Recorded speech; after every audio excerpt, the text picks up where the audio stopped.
Assalamualaikum warahmatullahi wabarakatuh. Kami dari kelompok 6 yang beranggotakan Novita Sari dengan NIM 1026, Aisyah Rosidah NIM 1084, Ani Oktaviana NIM 1092, Abdul Ghani NIM 1103, dan Lazuardi Firdaus dengan NIM 1117 akan menjelaskan tentang lemak. Lemak adalah salah satu sumber energi yang sangat penting bagi manusia yang dibutuhkan untuk melakukan aktivitas sehari-hari. Lemak merupakan suatu molekul yang tersusun atas oksigen, hidrogen, karbon, dan terkadang terdapat nitrogen serta fosforus. Molekul lemak terdiri atas dua macam molekul, yaitu molekul gliserol yang mempunyai 3 gugus hidroksil yang dapat berinteraksi dengan gugus karboksil asam lemak, dan molekul asam lemak yang terdiri atas rantai hidrokarbon dan gugus karboksil. Selain itu, lemak merupakan molekul yang tidak mudah larut dalam air, sehingga untuk melarutkannya dibutuhkan pelarut khusus seperti kloroform. Lemak memiliki fungsi yang sangat banyak bagi tubuh, yaitu sebagai pelindung tubuh dari temperatur suhu yang rendah, sebagai pelarut vitamin A, D, E, dan K, salah satu bahan penyusun vitamin dan hormon, sebagai pelindung alat tubuh vital yaitu berperan sebagai bantalan lemak, penyedia energi kedua setelah karbohidrat, salah satu bahan penyusun dalam membran sel, sebagai prekursor prostaglandin yang mengatur tekanan darah, denyut nadi, dan lipolisis. Berikutnya ada manfaat dan jenis lemak. Lemak sendiri memiliki manfaat bagi tubuh, diantaranya membantu tubuh menyerap vitamin A, D, dan E, karena vitamin-vitamin tersebut merupakan jenis vitamin yang larut dalam lemak, sehingga vitamin ini memerlukan bantuan lemak untuk diserap. Berikutnya, lemak sebagai sumber energi bagi tubuh.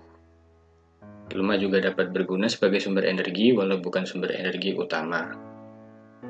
Dengan begitu, Anda tidak bisa mengonsumsi lemak secara berlebihan demi meningkatkan energi. Berikutnya, selain berfungsi membantu proses penyerapan dan sumber energi, lemak juga membantu menjaga kesehatan kulit dan rambut.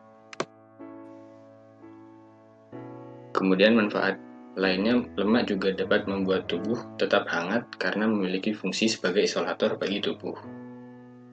Kemudian yang terakhir, lemak dapat bermanfaat untuk melindungi organ tubuh dari kerusakan, serta membangun sel dan memproduksi hormon.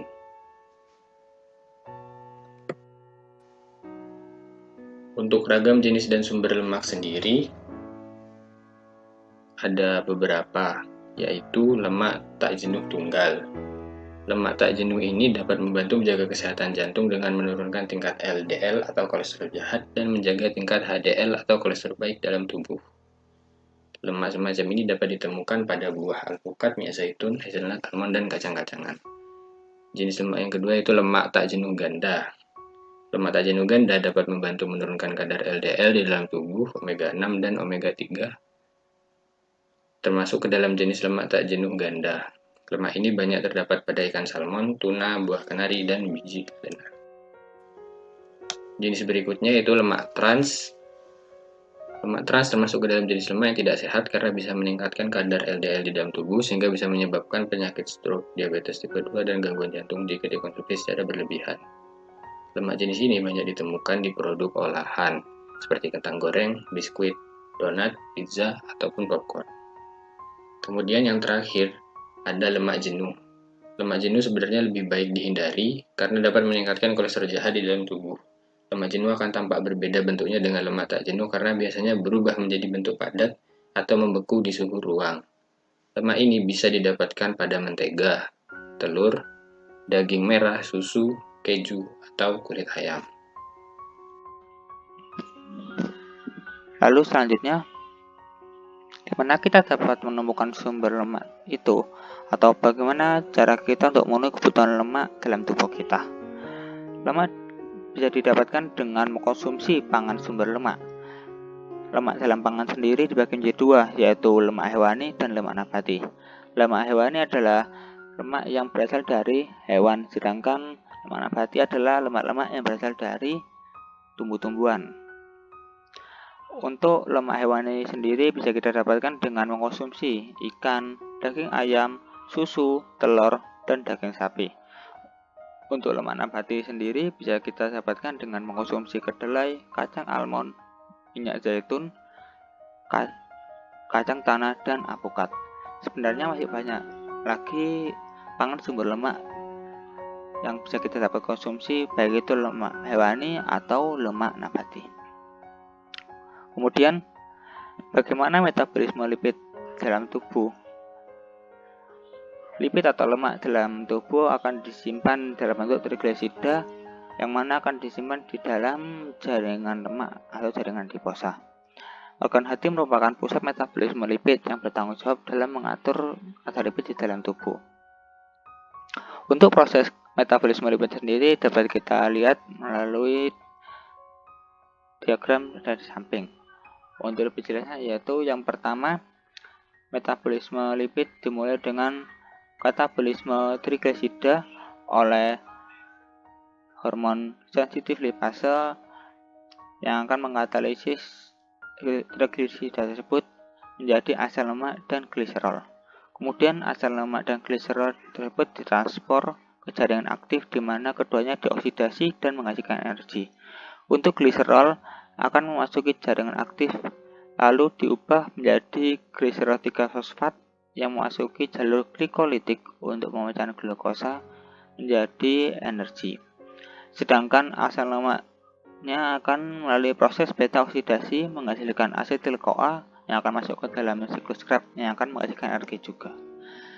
Apabila karbohidrat yang memasuki tubuh telah memenuhi dari ambang yang diperlukan, maka kelebihan karbohidrat tersebut akan diubah menjadi triglisida yang akan disimpan dalam jaringan adiposa. Selanjutnya yaitu proses pencernaan lemak dalam tubuh. Sumber makanan lemak seperti keju akan dihancurkan oleh tubuh, membentuk gumpalan. Gumpalan tersebut dihancurkan oleh garam empedu. Gumpalan tersebut mengandung molekul lemak. Molekul lemak akan diuraikan oleh enzim lipase sehingga membentuk molekul asam lemak dan molekul gliserol. Molekul asam lemak ataupun molekul gliserol akan diabsorpsi oleh jonjot usus, kemudian diubah menjadi senyawa yang diperlukan oleh jaringan. Selanjutnya, dibawa darah ke jaringan atau organ untuk dihidrolisis lagi. Ya, hal ini dibagi menjadi dua, sebagian besar disimpan dalam jaringan adiposa, kemudian sisanya diekskretasikan melalui ginjal yang hasilnya nanti menjadi urin, dan paru-paru atau CO2 dikeluarkan melalui hidung kita.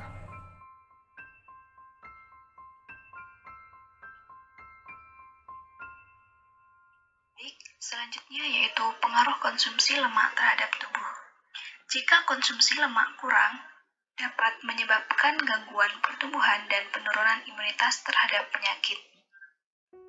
Konsumsi lemak jenuh di atas 10% dari energi total beresiko meningkatkan kadar LDL yang berperan membawa kolesterol ke pembuluh darah koroner. Pembuluh darah koroner akan mengalami penyempitan atau aterosklerosis dan dalam keadaan tertentu akan menyebabkan serangan jantung dan stroke. Jadi, konsumsi lemak yang kurang atau berlebihan akan berdampak tidak baik bagi kesehatan tubuh. Selanjutnya yaitu anjuran konsumsi lemak. Sesuai dengan Permenkes nomor 30 tahun 2013 tentang pencantuman informasi kandungan gula, garam dan lemak, serta pesan kesehatan pada pangan olahan dan pangan siap saji bahwa anjuran konsumsi lemak per orang per hari adalah 20-25% dari total energi atau 702 kilokalori atau setara dengan lemak 5 sendok makan per orang per hari, 67 gram per orang per hari. Contoh perhitungan kebutuhan lemak. Jika kebutuhan energi seseorang 2000 kilokalori, maka energi yang dibutuhkan dari lemak adalah 25% dikali 2000 sama dengan 500 kilokalori. Bila dikonversi ke berat lemak, 1 gram sama dengan 9 kilokalori, maka 500 dibagi 9 kilokalori dikali 1 gram sama dengan 55,5 gram.